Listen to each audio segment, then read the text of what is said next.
तो गाइस कैसे हैं आप सब लोग। बैटल स्पिरिट के एपिसोड 60 के साथ हाजिर हो। तो लास्ट एपिसोड के एंड पे हमने देखा था कि मार रोग ज़ाई वैंग के साथ मिलकर जब पीस हार्बर की तरफ आगे बढ़ने लगता है तो इसी के साथ ही वहां पर डायरेक्टर और उसके साथियों की एंट्री होती है। वो लोग कहते हैं तो फाइनली हमने यहाँ पर तुम्हें पकड़ ही लिया, और इसी के साथ ही वहां पर वो सभी लोग एंट्री मारते हैं। तो ये लोग काफी घबरा जाते हैं और कहते हैं कि अब यहाँ पर कौन आ गया है, लगता है कोई फिर से यहाँ पर हमें वापस ले जाने के लिए आया है। तो मार रोग कहता है क्या ये तुम्हारे साथ हैं, लेकिन जैसे वो लोग वहां पर अपीयरेंस देते हैं तो वो लोग कहते हैं ये तो हमारे साथ ही हैं। तो शैन की रोग से कहता है कि ये क्या तुम्हारे बाल पहले से ज्यादा लंबे कैसे हो गए हैं, जबकि जिनवू कहता है कि रोग ज़ाई वैंग तुम दोनों हो। अच्छा तो तुम दोनों यहाँ पर एक दूसरे के साथ हो। डायरेक्टर कहते हैं तो लगा था कि तुम लोग यहाँ पर फिर से एक दूसरे को देखते फाइट करना शुरू कर दोगे, मुझे तुम दोनों के एनर्जी लेवल्स महसूस होंगे। और इसी के साथ ही नेक्स्ट सीन हमें जहाँ पर से समुद्र का दिखाया जाता है, जहाँ पर हमारे मास्टर ची शैंग जो होते हैं वो पीस हार्बर की तरफ आगे बढ़े होते हैं, जहाँ पर उनका टेस्टिंग ग्राउंड प्रिजन है। तो वो वहां पर से आगे बढ़े होते हैं तो उनका लेफ्ट और राइट एनिमीज के पास आता है और उसे कहता है कि सर हमारे खबरी ने इस बात को कंफर्म किया है कि वो लोग एक दिन में पीस हार्बर में पहुंच जाएंगे, इसलिए हमें भी जल्दी करनी होगी ताकि हम लोग एक दिन में वहां पर पहुंच जाएं। तो इसी के साथ ही मास्टर ची शैंग कहता है कि मुझे जो खबर मिली है उसके मुताबिक मुझे पता चला है कि रोग के अलावा यहाँ पर और भी ज्यादा लोग हैं, यानी कि कुछ ज्यादा मेहमान आ रहे हैं, तो उनकी मेहमान नवाजी करने के लिए भी तो यहाँ पर बंदोबस्त करना पड़ेगा। इसके साथ ही वो कहता है कि अगर मैं यहाँ पर अकेला हूँ तो मुझे लगता है कि ये मिशन फेल हो सकता है, इसी वजह से मुझे यहाँ पर थोड़ी मदद चाहिए होगी, हमें यहाँ पर अपने गार्डियंस को बुलाना पड़ेगा। और इसी के साथ ही ची शैंग जो होते हैं वहां पर अपनी पावर्स को यूज करते हुए पानी के अंदर से पानी की एक बड़ी सी वेल बना देते हैं। तो इससे आपको थोड़ा सा अंदाजा हो गया होगा कि इनकी बैटल स्पिरिट जो है शायद पानी को कंट्रोल कर सकती है। तो वो कहते हैं कि जैसे ही हम लोग पीस हार्बर में पहुंच जाएंगे वहां पर सब कुछ मेरे कंट्रोल में होगा और मैं यहाँ पर किसी को भी स्लिप थ्रू नहीं होने दूंगा।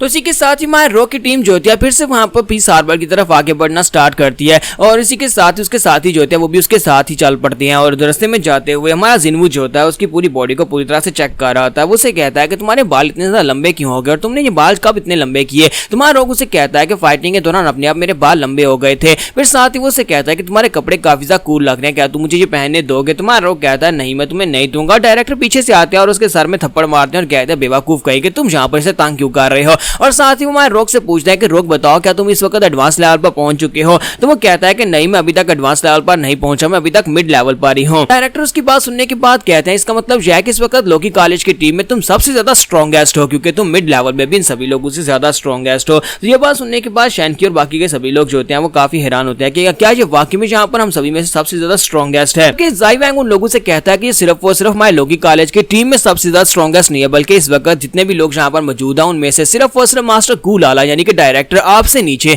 और बाकी सभी लोगों से ये ज्यादा स्ट्रॉन्गेस्ट है। तो ये बात सुनने के बाद वो उसे कहते हैं कि अच्छा तो ये बात है, इसका मतलब यह है कि मुझे यहाँ पर इसको चेक करना चाहिए। और इसी के साथ ही डायरेक्टर जो होते हैं अपनी पावर्स को रिलीज करते हैं। रोग जो होता है इस बात से बिल्कुल भी हैरान नहीं होता, जबकि जिनवू सोच रहा होता है अगर पुराना यहाँ पर रोग होता तो वो तो यहाँ पर पूरी तरह से घबरा जाता कि और कहता है कि नहीं मैं ऐसा बिल्कुल भी नहीं करूंगा, लेकिन ये रोग जहाँ पर बिल्कुल डिफरेंट है। और इसी के साथ ही शैनकी वहां पर बीच में आता है और कहता है कि पहले मुझे यहाँ पर ट्राई करने दें। और बाकी के लोग वहां पर सोच रहे होते हैं कि यहाँ पर हो क्या रहा है, क्या ये लोग यहाँ पर कोई ट्रेंड बन गया कि सभी लोग रोग से फाइट करके चेक करना चाहते हैं। तो शैनकी अपने नानचक्स को उठाता है और कहता है कि पहले मैं यहाँ पर इसके साथ फाइट करूंगा। तुम्हारा रोग कहता है क्यों नहीं, तुम यहाँ पर ट्राई करके देख सकते हो। और इसी के साथ ही शैनकी वहां पर सोच रहा होता है कि इसकी आंखों से पता चल रहा है कि ये पहले से काफी ज्यादा अलग हो गया है, ये काफी बदल गया है। तो शैनकी उसे कहता है कि मैं आ रहा हूं। तो वो सोच रहा था कि मेरे पास यहाँ पर स्ट्रॉन्गेस्ट मार्शल आर्ट्स हैं, तो मैं अपनी मार्शल आर्ट्स और साथ में अपनी स्पीड के साथ इसको ब्लॉक कर सकता हूं। तो जैसे वो बड़ी तेजी के साथ आगे की तरफ बढ़ता है और हमारे रोग के ऊपर डायरेक्टली चार्ज करता है। डायरेक्टर वहां पर सोच रहे होते हैं कि शैनकी जो है इसकी स्पीड और इसकी मार्शल आर्ट्स जो है वो अपने लेवल से काफी ज्यादा बेहतर है, इसी वजह से मुझे नहीं लगता कि रोग इसके सामने टिक पाएगा, चाहे वो मिड लेवल का वार हीरो क्यों ना बन गया हो। लेकिन शैनकी की स्पीड और इसकी पावर जो है वो काफी ज्यादा बेहतर है। लेकिन जैसे शैनकी उसके करीब पहुंच रहा होता है हमारा रोग सामने से गायब हो जाता है, और गायब होने के बाद उसके पास पहुंच जाता है।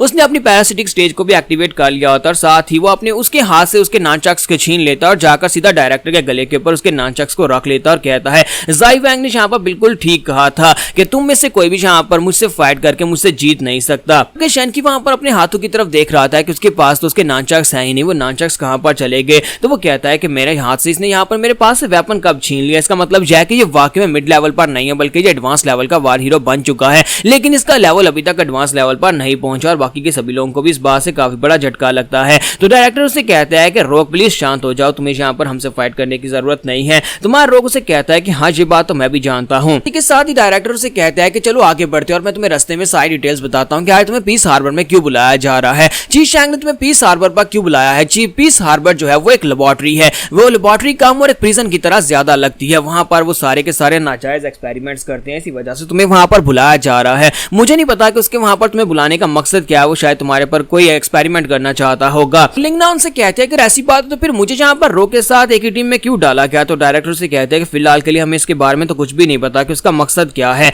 लेकिन हमने जहां पर जितना इसे इन्वेस्टिगेट किया है वो रो के पीछे है कि जहां पर रो को एक मिशन दिया गया था। इसे बताया गया था कि तुम्हारा डैड जीडो जो है वो पीस हार्बर में है, लेकिन असल में वहां पर है ही नहीं। जीडो के वेयरबाउट्स के बारे में किसी को कुछ भी नहीं पता कि वो कहां पर गायब हो गया है। तो ये बात सुनने के बाद मां रो कहता है कि आखिर वो चीशेंग यहाँ पर कौन सी गेम खेल रहा है, वो मेरे साथ यहाँ पर ये सब कुछ क्यों कर रहा है। तो डायरेक्टर से कहते हैं ये तो वहां पर जाने के बाद ही पता चलेगा, इसी वजह से मैं यहाँ पर खुद तुम्हारे साथ आया हूं ताकि वहां पर जाकर हम खुद देख सकें। और इसी के साथ वहां पर जिनवू कहता है कि मुझे सी की स्मेल आ रही है, ऐसे लगता है कि जैसे हम लोग समंदर के किनारे पहुंच आए हैं। और इसी के साथ ही वो लोग वहां पर से सामने बाहर निकलते हैं, तो सामने समंदर होता है। समंदर के किनारे वहां सामने एक बड़ी सी बिल्डिंग होती है, वो लेबोरेटरी होती है जो कि यहाँ पर प्रिजन के तौर पर यूज की जाती है, तो इसको पीस हार्बर कहते हैं। तो वो लोग वहां पर पहुंच जाते हैं, वहां पर पहुंचने के बाद कहते हैं तो फाइनली हम लोग यहाँ पर पीस हार्बर पर पहुंच आए हैं। तो वो लोग कहते हैं कि ये तो बड़ी सी प्रिजन की तरह लगता है, क्योंकि ये किसी भी एंगल से एक लेबोरेटरी तो बिल्कुल भी नहीं दिखाई देती। तो डायरेक्टर उसे कहते हैं मुझे तो खुद यहाँ पर इस बात का बिल्कुल भी आइडिया नहीं था कि ये पीस हार्बर इतनी ज्यादा बड़ी लेबोरेटरी हो सकती है। मैं यहाँ पर पहले नहीं आ चुका, मुझे सिर्फ और सिर्फ इसके बारे में पता था कि ये सिर्फ एक लेबोरेटरी है, लेकिन अब यहाँ पर आकर पता चला ये तो पूरे किले की तरह है।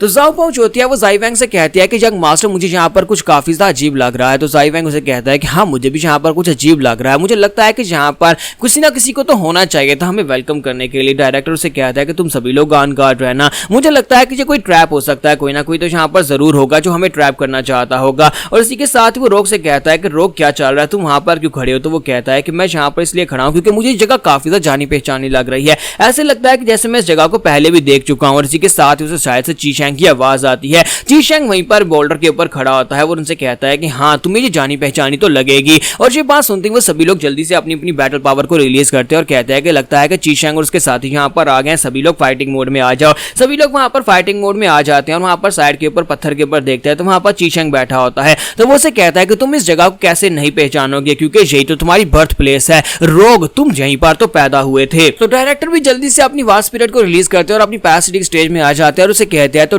मास्टर चीशेंग तो क्या तुम पर्सनली यहाँ पर हम सभी लोगों को वेलकम करने के लिए आए हो। तो वो कहता है हाँ मैं यहाँ पर तुम्हें पर्सनली वेलकम करने के लिए आया हूँ, लेकिन मैं यहाँ पर सिर्फ और सिर्फ रोग को ही वेलकम करूंगा, क्योंकि मैंने यहाँ पर सिर्फ रोग को ही बुलाया था और बाकी के तुम सभी लोग तो यहाँ पर फालतू हो। और तुम सभी को वेलकम करने के लिए मैं अपने दोस्तों को अपने साथ लेकर आया हूँ। तुम्हारा रोग जो होता है उसकी बात सुनने के बाद बिल्कुल खामोश होता है, जब किसी के साथ चीशेंग उसे कहता है कि तुम्हें यहाँ पर एक वेपन बनकर कैसा लग रहा है। तुम्हारा रोग फिर से वहां पर खामोश होता है, तो उसे कहता है कि इस बात का क्या मतलब है, तुम यहाँ पर मुझे एक वेपन क्यों कह रहे हो, आखिर इस बात का मतलब क्या है, जरा डिटेल में बताओ। तो उसे कहता है हाँ हाँ क्यों नहीं मैं तुम्हें डिटेल में जरूर बताऊंगा, लेकिन यहाँ पर नहीं, जब हम लोग लेबोरेटरी के अंदर जाएंगे वहां पर जाकर तुम्हें बताऊंगा। लेकिन उससे पहले मैं यहाँ पर इस कचरे की सफाई तो करवा लूं जो कि यहाँ पर तुम्हारे साथ आ गया। और इसी के साथ उसके दो साथी वहां पर अपीयर होते हैं, एक का नाम आयरन मास्क होता है, दूसरे का नाम लाफिंग मॉन्क होता है। तो वो दोनों वहां पर अपीयर होते हैं, तो वो उनसे कहता है कि जाओ जाकर मेरे लिए इस कचरे की सफाई करो। यहाँ पर हम लोग अपनी एपिसोड 60 का एंड करेंगे और नेक्स्ट एपिसोड में देखेंगे कि इन लोगों का आगे क्या बनने वाला है, क्या ये लोग अपनी फाइट को जीत पाएंगे और चीशेंग को मार पाएंगे या नहीं।